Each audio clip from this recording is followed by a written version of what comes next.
Tawagin mo na lang akong Lay. Nangyari itong kwento ko noong bago pa lang mag-pandemic. 2 buwan pa lang ako noon sa pinapasukan kong trabaho at noon pa lang ako nagkakaroon ng close sa mga katrabaho ko. Medyo introvert kasi ako, kaya medyo matagal bago ko nakapagpalagayang loob sa mga kasama ko. At isa nga dito si Betty. Mabait siya, Sir Kira, at madaldal din. Siya palagi ang nagbubukas ng topic sa amin. Isang beses, nabati ko yung bag niya na noon ko lang nakita. Tapos inirampa niya pa yon sa harap ko. Umikot-ikot pa siya na akala mo ay nagmo-model. Tapos isa-isa niyang binanggit yung presyo mula sa bag hanggang sa suot niyang damit at pants. Na-amaze pa nga ako nun kasi sobrang mumura nung pagkakabili niya doon. Tapos hindi pa halatang galing sa ukay. Nag-uukay-ukay din naman ako, pero madalas lumalabas akong pagod lang kasi wala akong nagugustuhan. Kaya naman nung niyaya niya akong pumunta sa suki niyang ukayan, sumigi agad ako. Palagi daw siyang nakakaskor doon ng magagandang damit. Tapos mura pang magpresyo yung may-ari.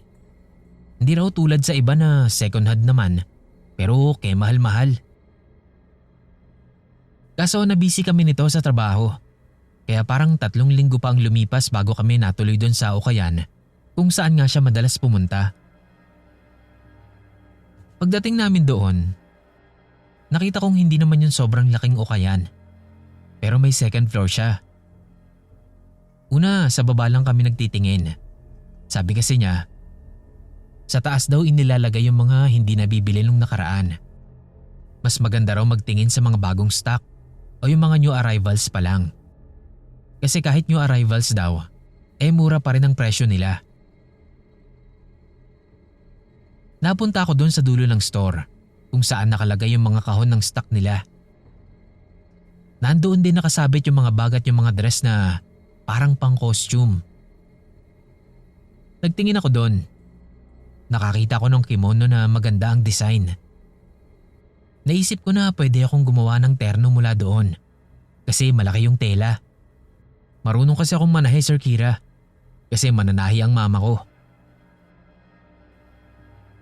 Habang tinitignan ko yung laki ng tela niya, biglang sumulpot si Betty sa gilid ko. Tinanong niya kung aanhin ko raw yun. Tas ayun nga, sinabi ko yung naisip kong gawin. Biglang sabi niya, hindi daw kaya magalit yung dating may-ari nun? Tapos multuhin ako. Kinilabutan ako nun. Kaya ibinalik ko na lang sa hanger yung kimono. Tinatawanan niya ako nun habang binabalik ko yon. Sinabi pa niya na nagbibiro lang naman daw siya. Sagot ko, carry lang namang multuhin basta hindi Japanese ghost. Kasi ako mas nakakatakot sila eh. Takot na takot pa naman ako sa mga Japanese horror films. Kaya nga nung sinabi niya yon, kahit gandang-ganda ako sa design, hindi ko na binili. Niyaya niya akong magtingin sa taas. Never pa raw siyang nakapagtingin dun sa taas kasi sa baba pa lang, nakakarami na siya. Pero dahil marami pa kaming time nun, nagtingin na rin kami dun sa taas. Pag-akyat namin, bigla akong nahilo na parang masakit ang ulo ko. Hindi masakit na makirot kundi yung masakit na parang nangangapal yung tuktok ng ulo ko. Tapos biglang nagtaasan yung mga balahibo ko sa likod at batok, pataas sa mga buhok ko. At talagang kinikilabutan ako nun. Si Betty, napahinto din doon. Tapos nakatingin lang kami sa loob.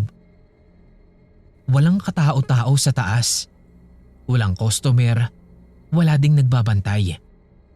Pero mararamdaman mo talaga na merong kung ano doon sa second floor ng ukayan. Para bang may nakatingin sa'yo na ayaw kang patuloyin sa loob.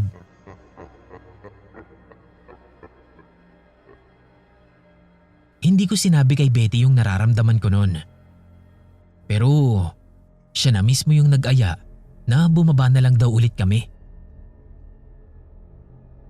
Hindi namin pinag-usapan yun doon.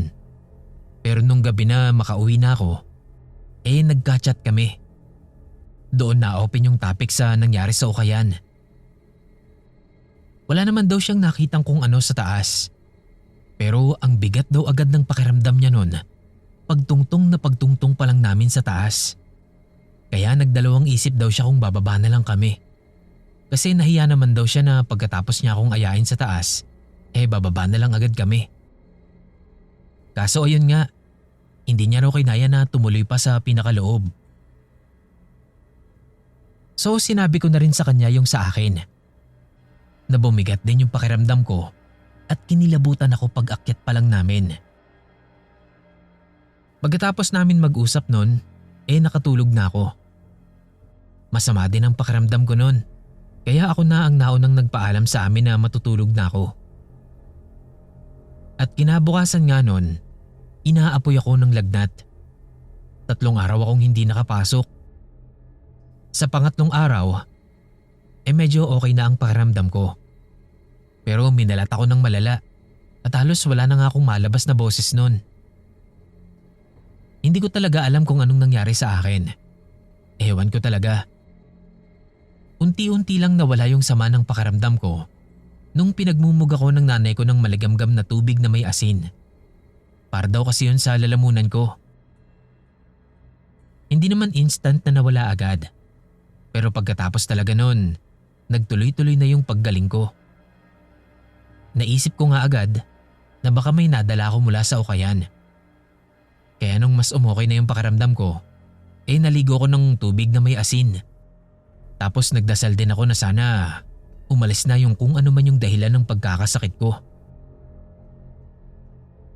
Nakapasok na ako nito sa trabaho kinabukasan na magaan na ang pakiramdam ko.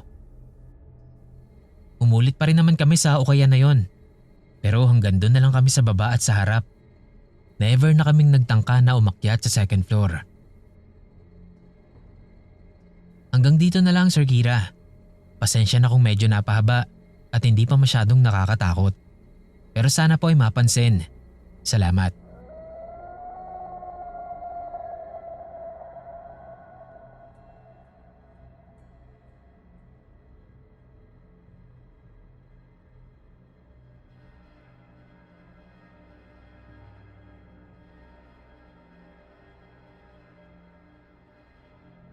Matagal na itong nangyari. Siguro may ilang taon na rin.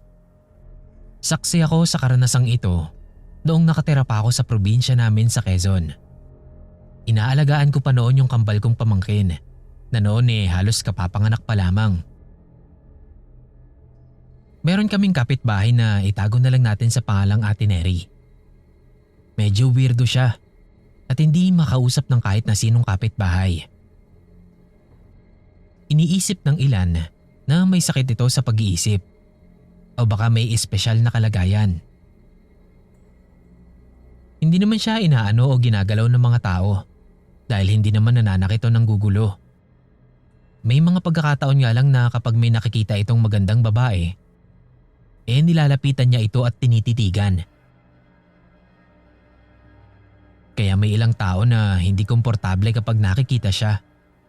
Madalas napagkakamalan nitong tomboy. Napagsasabihan naman siya kapag sinasaway. Kaya hinahayaan na lang na magpalakad-lakad sa tapat ng bahay nila. May kasama siya sa bahay nila. Nanay niya. May edad na pero nakakalakad pa naman. Pero ubod ng sungit nito. Mabunganga at napakaingay. Lalo na tuwing umaga. Lagi nitong sinisigawan yung mga batang naglalaro sa harap ng bahay nila, pati na yung mga tambay. Kaya maraming inis sa kanya. Tuloy nadadamay pati yung anak niyang si Ate Neri sa inis ng mga tao. May mga araw na nagrereklamo yung ibang katabing bahay niya kasi ang baho daw ng bakuran niya. Amoy tae raw. O di kaya naman, amoy sunog na kandila o goma. Hindi naman daw nila masita kasi baka mamaya mabulyawan din sila. Sabi pa nga ng iba, baka raw kulamin sila. Hindi naman po sa panghuhusga, pero halos ganoon kasi yung aura ng nanay ni Neri. Though wala namang naging kaso na may kinulam yung nanay niya sa lugar namin, o kaya kahit maliit na ebidensya ng pangungulam niya. Kaya walang makapagpatunay. May isang beses, tumulong ako noon kay Lolo Oming na mangisda sa dagat. Habang nasa laot kami at pauwi na, natanaw ko sa dalampasigan yung tita ko na nakaabang. Tawagin na lang natin siya sa pangalang Tita Egi, kapatid ng nanay ng alaga akong kambal. Bata pa siya noon, siguro 24 lang siya nung panahon na yon. Maganda si Tita Egi, maamo yung mukha niya at mapungay ang mga mata. At talaga namang marami rin siyang manliligaw noon sa amin. Kaso kasi pihikan si tita at saka masungit sa ibang tao, lalo na kapag hindi niya gusto. So ganito ang siste. Nakita namin mula sa likuran niya na papunta si Ate Neri. Tanaw namin na nilapitan niya si Ate Egi. Tapos kinakalabit-kalabit ito sa likod. Noong una, parang nakikipagbiroan pa itong si tita. Pero noong tumagal-tagal na yung pagpapapansin ni Ate Neri, halatang napipikon na si Tita Egi. Malapit-lapit na kami nito sa pampang. Nadidinig na rin namin na sinisigawan ni Tita Egi si Ate Neri. Siyempre kinabahan kami nito ni Lolo, kaya mas pinabilis niya pa yung bangka namin para awatin si tita. Kaso ang problema, tila naubusan pa kami ng gasolina kasi biglang kakarag-karag na yung motor ng bangka namin. Nakita namin ni Lolo na para bang pinipilit na yakapin ni Ate Neri si Tita Egi. At sa nakakagulat na pangyayari, naitulak ni tita si Ate Neri. Natumba ito at tumama ang ulo ni ate sa bato. Nataranta kami nun ni Lolo. Si Lolo nagsisigaw na para bang pinapagalitan si Tita Egi. Mabilis siyang bumaba ng bangka. Tapos hinila na ito papalapit sa pampang. Parang nabigla din nun si tita sa nangyari. Nang lapitan namin si Ate Neri, wala na itong malay. Sa takot ni Tita Egi, tumakbo siya palayo. Kasi paulit-ulit siyang pinapagalitan ni Lolo. Ako naman humihingi na ng tulong. Nagkagulo na yung mga kapitbahay dahil sa nakita nilang nangyari kay Ate Neri. Alam kasi nila kung ano ang magiging reaksyon ng ina nito kapag nalaman ng nangyari. Akma na sanang bubuhatin ng mga kalalakihan ang walang malay na si Ate Neri. Kaso nagulat ang lahat nang marinig naming nagsisisigaw yung nanay niya sa hindi kalayuan. Pinagmumumura kami. Ano raw ang ginawa namin sa anak niya? Sinubukan namang magpaliwanag ni Lolo, pero hindi natinag ang matanda. Wala siyang pakialam sa sinasabi ni Lolo. Tapos nagulat kami nung makaya niyang buhatin si Ate Neri. Dinala niya ito sa bahay nila. At bago pa man niya maisara yung pinto, ay binigyan niya kaming lahat ng isang matalim na tingin. Kabado man, hinayaan na lang namin. At nanalangin na sana, ayos lang ang lagay ni Ate Neri. So umuwi na kami ni Lolo. Inabutan namin doon si Tita Egi. Tulala siya noon at naluluha pa. Nilapitan siya ni Lolo at tinanong kung ano ba talaga ang nangyari. Bakit niya naitulak ng ganun kalakas si Ate Neri? Sabi ni Tita Egi, nakaupo nga lang daw siya nun sa pampang. Inaabangan kami. Tapos bigla nga daw siyang kinalabit ni Ate Neri. So kinumusta naman daw niya at binate ng maayos. Pero hindi raw ito sumasagot. Tuloy lang daw ito sa pangangalabit sa kanya. Aaperan pa nga daw sana niya. Kaso bigla raw itong bumulong sa kanya at tinanong kung masarap daw ba ang laman ni tita.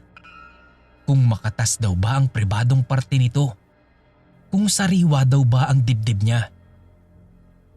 Siyempre nagulat daw si tita sa sinabi ni ate. Nawala daw sa isip niya bigla yung kondisyon ni Ate Neri. Pinagsabihan niya raw.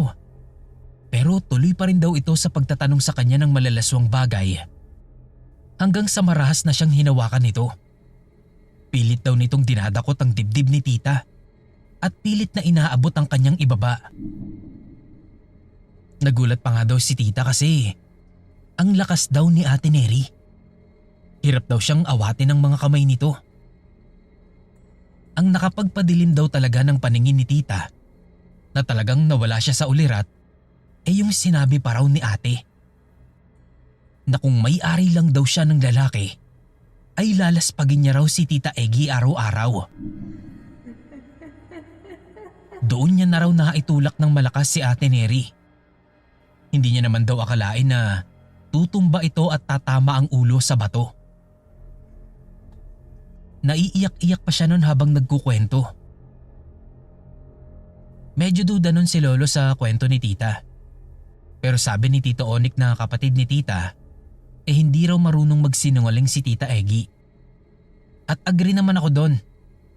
Kasi nga kilala ko si tita na prangka at hindi siya palagawa ng kwento.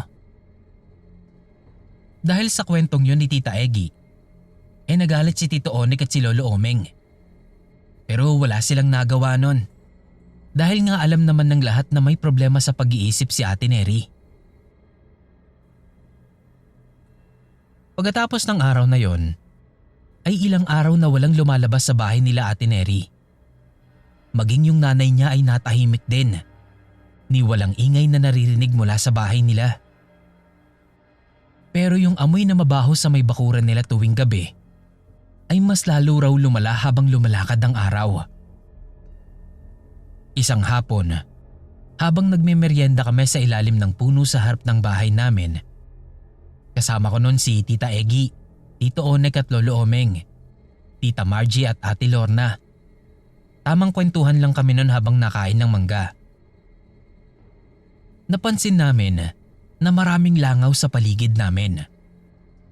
Pero mas madalas na may dumapo kay na Tita Eggy at kay Lolo Omeng, kaya todo taboy sila noon sa mga langaw. Habang lumalakad ang oras, mas dumadami pa ang langaw. Kaya naaabala na kami sa pagkain namin. Maya-maya, umaray si Tita Eggy. Tapos ipinakita niya sa amin yung binti niya. Namumula at namamaga yung isang parte. May isang malaking pantal doon. At sa gitna ng pantal na yon, ay may nakadikit na malaking lamok. Na kung titignan mo, patay na. Makati daw yon at mahapde. Sabi ni Tita Margie, baka raw lamok bukid yung kumagat, kaya ganon kalala yung epekto. Ang ginawa na lang nila, pinahiran nila ng sebo de macho. Kahit pala si Lolo Omeng, ganon din. Meron siyang malaking pantal, pero sa may bandang braso naman yung kanya. At sa gitna noon, ay meron ding patay na lamok. Ganon din ang ginawa nila noon, pinahiran nila ng sebo de macho. Nagtaka kami noon kasi halos maghapon sa bahay yung langaw. Mas dumami pa nga Nagkaroon pa ng mga gamo-gamo. Dumami yung lamok, bangaw, doon mismo sa loob ng bahay. Kahit yung kapatid ni Tita Eggy na si Tito Onek, nagrereklamo na din. Dahil parang nadamay na rin daw yung bahay nila. Tumagal yung ganoong pangyayari sa bahay namin ng halos 1 linggo. Pero ang ipinagtataka namin, hindi gumagaling yung pantal ni na Lolo Omeng at ni Tita Eggy. Ang matindi pa nga noon, mas lalo pa yung dumami ng hindi nila napapansin. At mas malalaking pantal na. Sobrang kakati daw nun at mahapde. At mas malala na rin ang pamamaga nun. Pero hindi nila malaman kung saan ba nanggagaling. Dahil hindi naman daw nila nararamdaman na may kumakagat sa kanila. Napansin namin ang unti-unting pamamayat ng dalawa. Nababahala na kami nun kasi mas matindi ang epekto nun kay Tita Eggy. Nangitim na ang ilang bahagi ng katawan niya. Unti-unti ding lumalala ang mga eye bags niya. Yung mga pantal niya, nagsimula ng mangitim. At nakapagtataka yung epekto nito sa kanya. Kasi nahihirapan na rin siyang tumayo. Si Lolo Omeng naman, nananatili lang na namamaga ang mga pantal. Pero namamayat na rin siya nun. Doon ay naghinala na kami sa kung ano talaga ang nangyayari at kung sino ang gumagawa nito sa kanila. Sumugod ang mga tito at tita ko sa bahay nila Ate Neri. Nag-eskandalo sila doon. Nagsisisigaw sila at tinatawag ang nanay niya. Pero walang sumasagot sa kanila. Walang tumutugon. Nalaman ng mga kapitbahay ang nangyayari sa dalawa, kina Tita Egi at Lolo Omeng. Yun pala, hindi lang silang dalawa ang nakakaranas noon. Pati pala yung buong baryo namin. Kinalabog na nila ang bahay nila Ate Neri. Pero wala talagang tumutugon. Nabahala na nun ang lahat kasi mas lumalala pa yung nararamdaman ng mga taong apektado. Pero ang mas ikinagimbal namin ay yung sigaw ni Ate Lorna. Nawawala raw si Tita Egi. Siyempre ang siste, kami at ang ilang mga kapitbahay nilubayan muna yung bahay ni Ate Neri. Nagpulasan kami para hanapin si Tita Egi. Hinanap namin si Tita sa lahat ng sulok ng barangay namin na alam namin na pwedeng puntahan ng tao. Lumipas sa mga oras noon hanggang sa dumidilim na. Pero walang Tita Egi na nagpakita sa amin. Ang ilan sa mga kapitbahay nagsiuwian na. Pero sila lolo, tito at tita, pati na ako, sinuong namin ang buong baryo. Hindi namin inalintana ang dilim ng gabi. Sinikap talaga naming mahanap si Tita Egi. May ilan sa mga kapitbahay namin ang sumama sa paghahanap. Mas pinalawak pa namin ang paghahanap nun. Oras lamang ang binilang, sumigaw ang isang kapitbahay namin, si Katenyong. Mabilis kaming nagpunta noon sa kinaroroonan ng matanda. At nakita namin ito na nakatitig sa damuhan, nakatakip ang ilong. Nilapitan namin siya at nakita namin ang walang buhay na katawan ni Tita Egi. Napakaraming butas sa iba't ibang parte ng katawan niya. Meron ding malalaking pantal na tila ba kagat ng malalaking insekto. Napapalibutan din siya noon ng malalaking bangaw. May ilan pang nakadapo sa kanya at labas-masok sa mga butas ng katawan ni Tita. Tuyot na rin ang balat ni Tita Egi at wala na halos laman. Lubog na ang mga mata nito at nakabuka ng malapad ang kanyang bibig. Sa tabi ng kanyang bangkay ay may isang karatolang nakatarak sa lupa. Merong nakasulat doon na tila ay ginuhit pa sa pamamagitan ng dugo. At ang nakasaad sa karatula, buhay ang kinuha, buhay rin ang kapalit.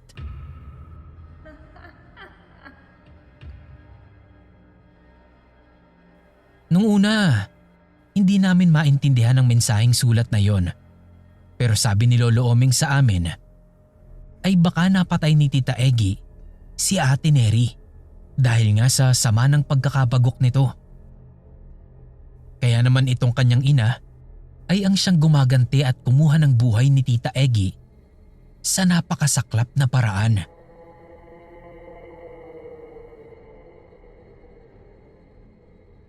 Sa burol ni Tita, hindi pa rin nawawala ang ilang mga insektong dumadapos sa saradong kabaong ni Tita. Oo, Boss Kira. Nakasara lang ang kabaong niya nun sa burol niya. Para maitaboy namin yung mga insekto at hindi na mas dumami pa. Mula nang mamatay si Tita Egi, katakataka din namang nawala ang sakit ni Lolo Omeng. Pati na ng ilang mga kapitbahay namin na ganoon din ang nangyari. Kaya mas lalo kaming nakumbinsi na ang buhay talaga ni Tita Egi ang habol ng nanay ni Ate Neri.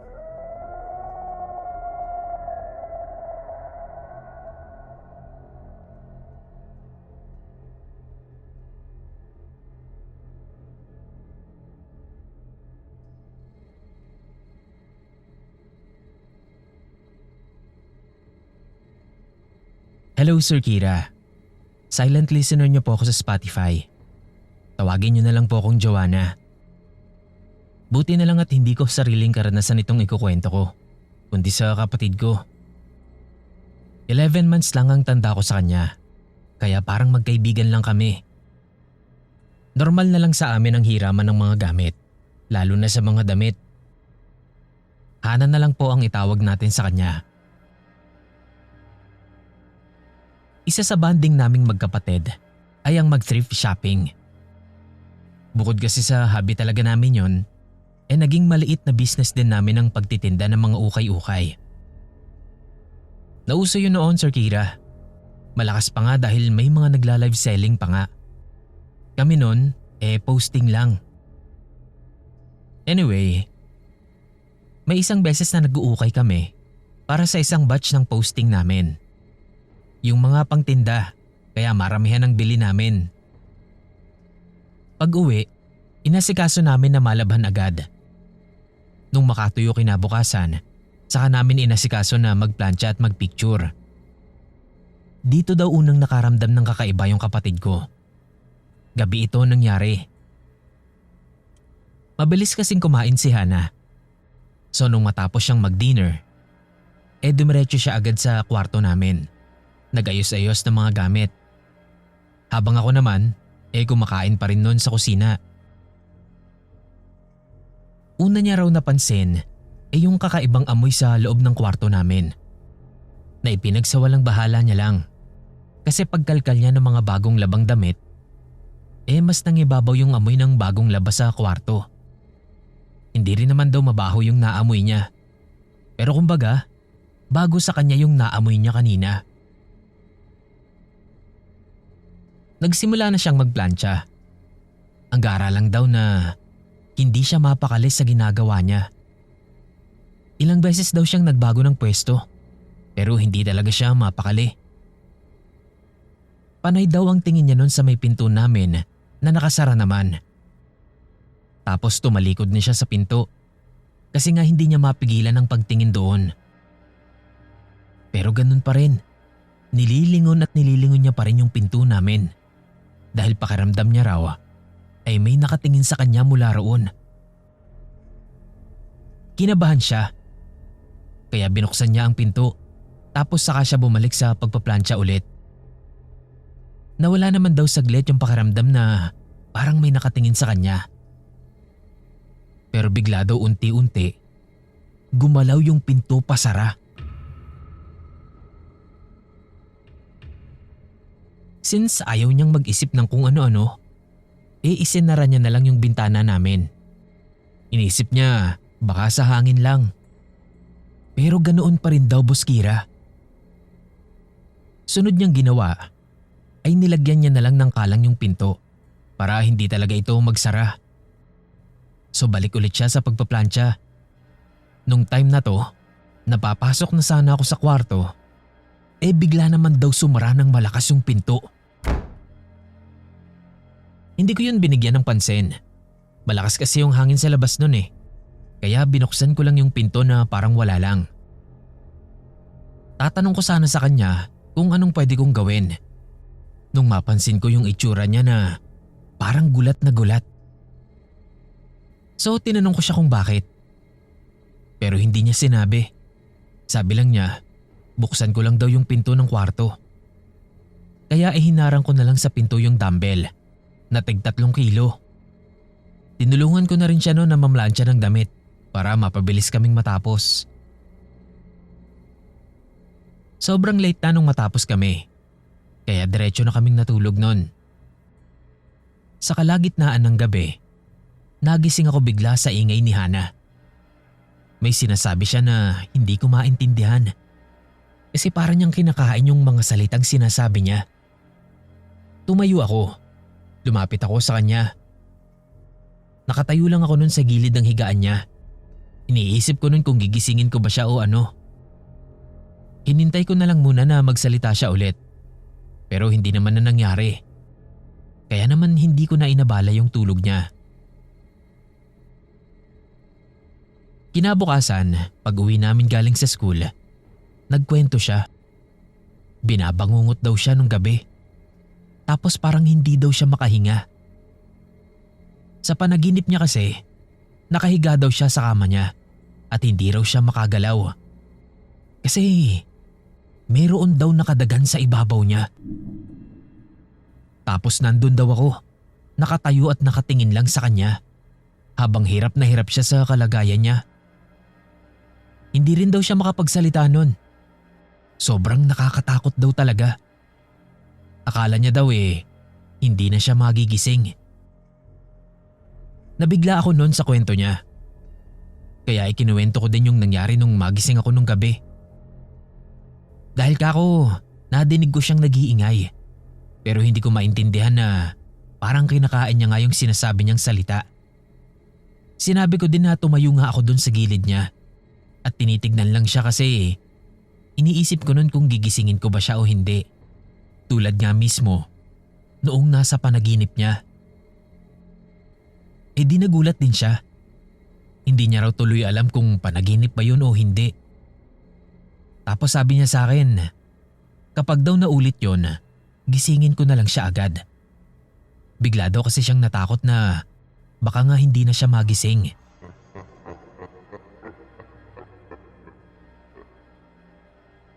Fast forward. Hapon na nung magsimula kaming magpictorial. Kami lang ng kapatid ko ang nasa bahay nun kasi sila mama at papa nasa trabaho pa nila. Wala namang nangyari nun. Pero nung bandang 6:30 PM na, iniwan ko muna siya sa kwarto. Pumunta ako sa kusina para magsalang ng sinaing. Inilabas ko na din sa ref yung ibinili ni mama na karne para ma-defrost na. Kakasalang ko lang sa apoy ng kaldero, biglang sumara ng malakas yung pinto ng kwarto namin. Napasigaw si Hana mula sa loob. Pagtingin ko, nagsisisigaw siya palabas ng kwarto. Takot na takot. Mayroon daw kakaiba sa kwarto na siyang nagsara ng pinto namin. Sabi ko nga baka hangin lang. Kasi madalas ding mangyari yon na dahil sa lakas ng hangin naitutulak nito pasara yung pinto. Kaso hindi raw. Talagang takot na takot siya kasi may nakita daw siyang parang anino sa likod ng pinto na bigla na lang ding nawala. Kitang-kita daw niya na nawala yon na parang bula. Tapos, nangamoy bulaklak daw sa loob ng kwarto. Sa pagtataka ko, pumasok ako sa loob ng kwarto. At totoo nga Sir Kira, amoy bulaklak na sampagita nga sa loob. Ang alam ko sa mga kasabihan nun, na kapag daw biglang nangamoy bulaklak o kandila sa paligid, ibig sabihin daw ay may spirito.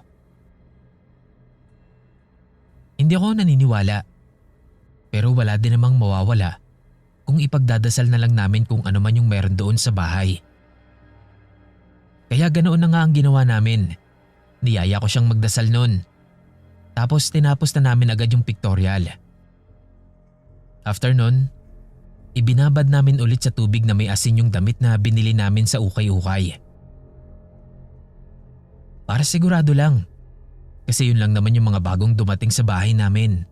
At nun lang din kami nakaranas ng kakaiba. Pati pa yung sa panaginip ni Hana. Sabi niya matapos namin gawin yon, gumaan na lang daw yung pakiramdam niya. Pati yung pakiramdam sa loob ng kwarto nung nagbebenta at nag-ship out kami ng lahat ng mga orders ay nag-iba na rin. Gumaan na raw at umaliwalas. Kaya tingin niya nun, isa raw sa mga damit na galing sa ukay-ukay ang may dala ng kababalaghan na naranasan namin. Hanggang dito na lang Sir Kira. Sana mabasa nyo ito at mapakinggan ko sa channel ninyo. Salamat po at God bless.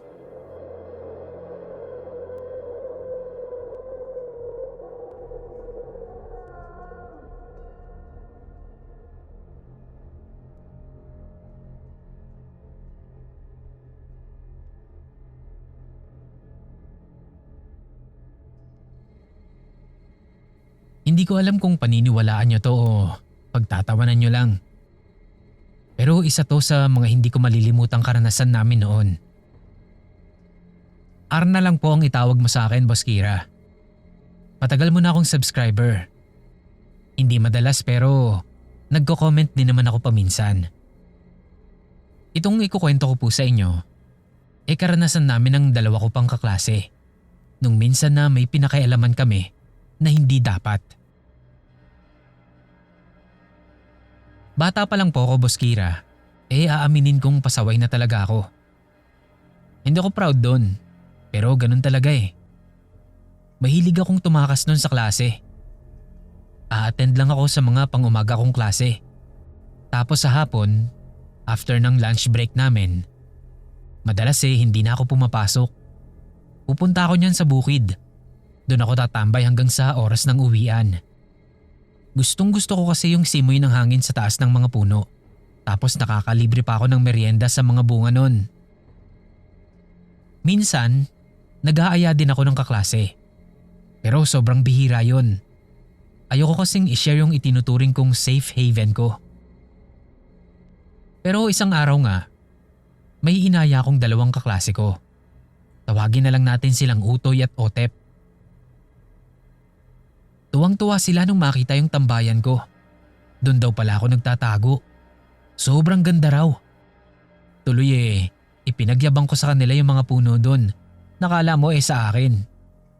Na para ko ba silang itinutur sa bahay ko? Isang malawak na lupain yon, na puno ng mga punong namumunga. Mangga, santol, kaimito, duhat, sari-sari. Libre lahat basta marunong kang umakyat. Hindi ako natatakot nun. Kahit na marami akong naririnig na kwento-kwento ng matatanda na may mga engkanto, tikbalang at duwende daw doon sa bukid na yon. Hindi naman sa hindi naniniwala. Pero wala naman kasi akong ginagawang makakagalit o makakapanakit sa kanila. Kaya tiwala akong walang manggagalaw sa akin doon. Hanggang sa napadalas na din yung pagsama sa akin nung dalawa. Paulit-ulit namin ginagawa yon. Araw-araw na nga halos. Hanggang sa dumating na nga ang araw na yon. Tanghali noon, mainit. Pero mahangin sa bukid. Tahimik. Yung klase ng katahimikan na wala kang maririnig, kundi yung huni ng mga kuliglig at pagpagaspas ng mga dahon. Yun talaga ang pinakagusto ko doon.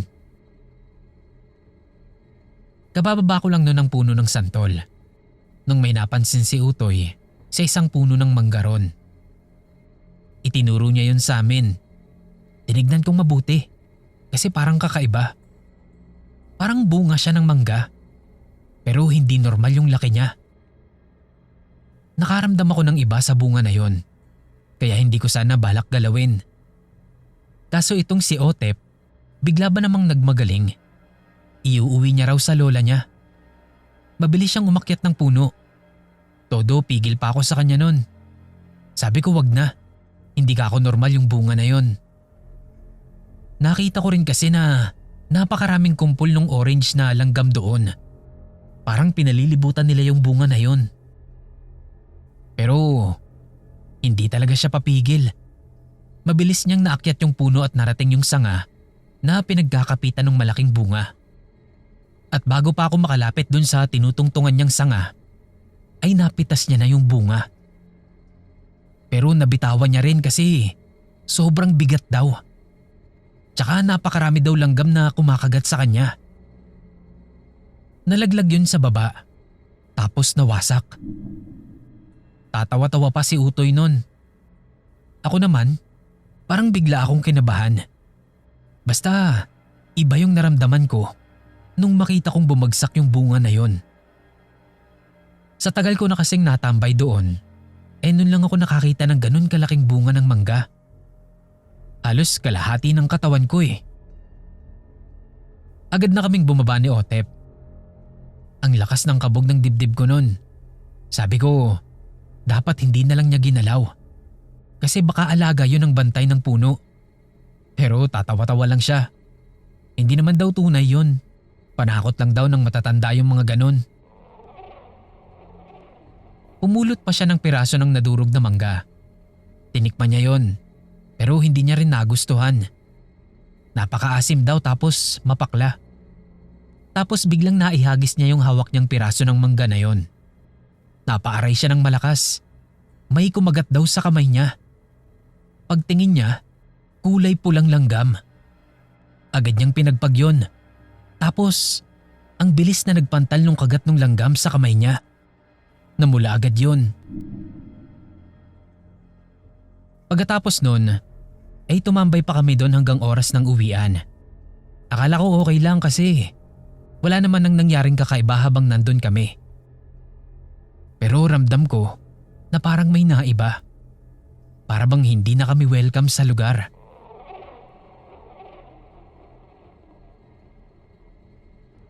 Kinagabihan nun, inapoy ako ng lagnat. Sobrang sakit din ang ulo ko. Nagsabi ako sa nanay ko, kaya pinainom niya ako ng gamot. Tapos nun, tumabi lang muna ako sa higaan nila ni Papa. Tapos nakatulog na ako. Kinabukasan, okay na ang pakiramdam ko, kaya nakapasok na ako nun. Pero wala si Otep, hindi nakapasok. Tinanong ko nun si Utoy. Sabi niya dinaanan niya raw sa bahay. May lagnat daw sabi ng lola niya kaya hindi pinapasok. Sabi pa nga ni Utoy, nilagnat din naman daw siya nung gabi. Sobrang sakit din daw ng ulo niya. Pero nawala din nung umaga, kaya nakapasok siya nun. Nung tanghali na, habang kumakain kami, inaya ako ni Utoy sa bukid. Pero hindi ako pumayag. Para kasing nakaramdam ako ng takot na pumunta sa tambayan ko. Sabi ko kay Utoy punta na lang kami kila Otep. Ayaw pa nga niya. Baka daw kasi makita siya ng nanay o tatay niya. Tricycle driver pa naman ng tatay niya. Pero napilit ko din naman. So nagkating nga kami nun. Pagdating namin sa bahay nila Otep, saktong palabas din sila ng lola niya. Kasi dadalhin daw siya sa manggagamot. Umiiyak siya nun. Tapos lagnat na lagnat. Tinanong namin kung anong nangyari. Hindi na siya nagsalita. Inginuso niya na lang yung kamay niya. At nagulat kami nung makita nga namin yung kaliwang kamay niya. Sobrang laki. Tapos pulang-pula sa pamamaga. Meron pang parang mga paltos-paltos na nagtutubig. Grabe ang laki.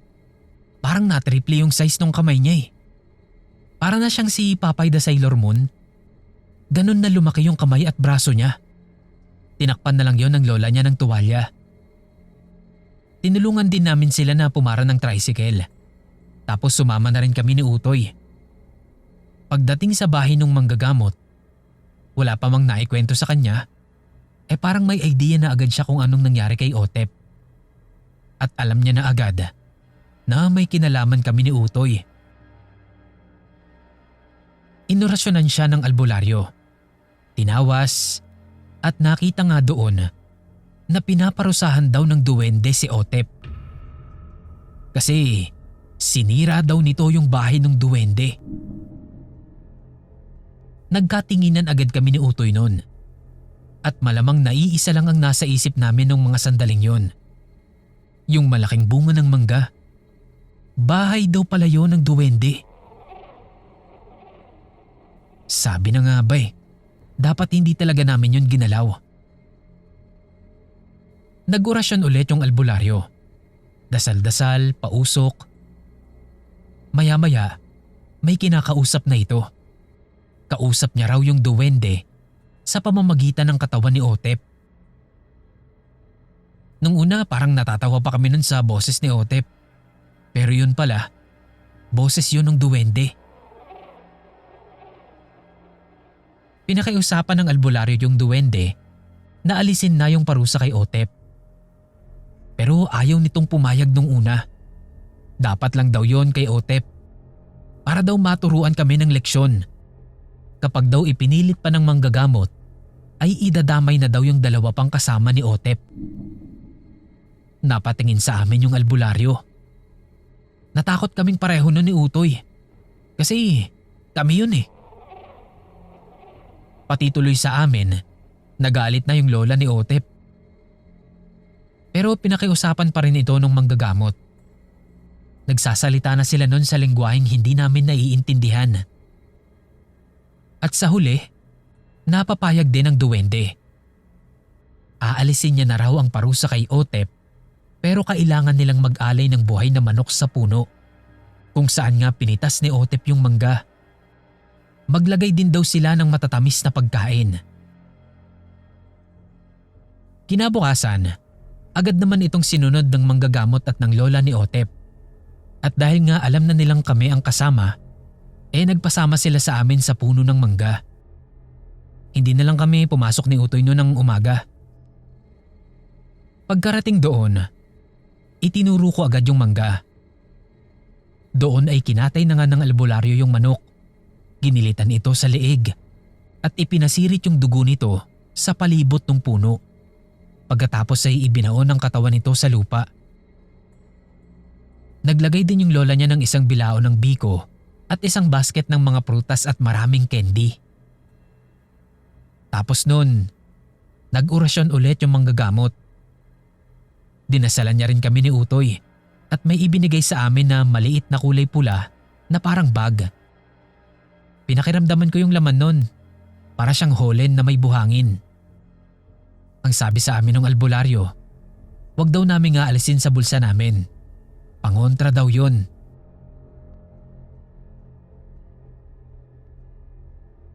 Pagkatapos noon ay umalis na kami doon. Umuwi na sila Otep at ang lola niya. Kami naman ni Utoy, pumasok kami ng hapon. Kinabukasan lang din nun, nawala na yung pamamaga ng kamay ni Otep.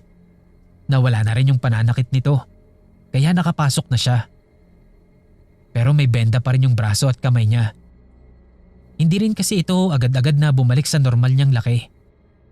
Paunti-unti lang. Inabot din ng ilang araw. Yun nga lang, hindi na rin talaga ito bumalik sa normal niyang laki. Kasi kung titignan mo, di hamak na mas malaki yung kaliwang kamay niya kaysa sa kanan. Hanggang ngayon na may sarili-sarili na kaming pamilya, ganoon pa rin ang kamay ni Otep. Parang naging palatandaan na lang ito ng aral na nakuha niya sa pagiging galaw-gaw niya noon.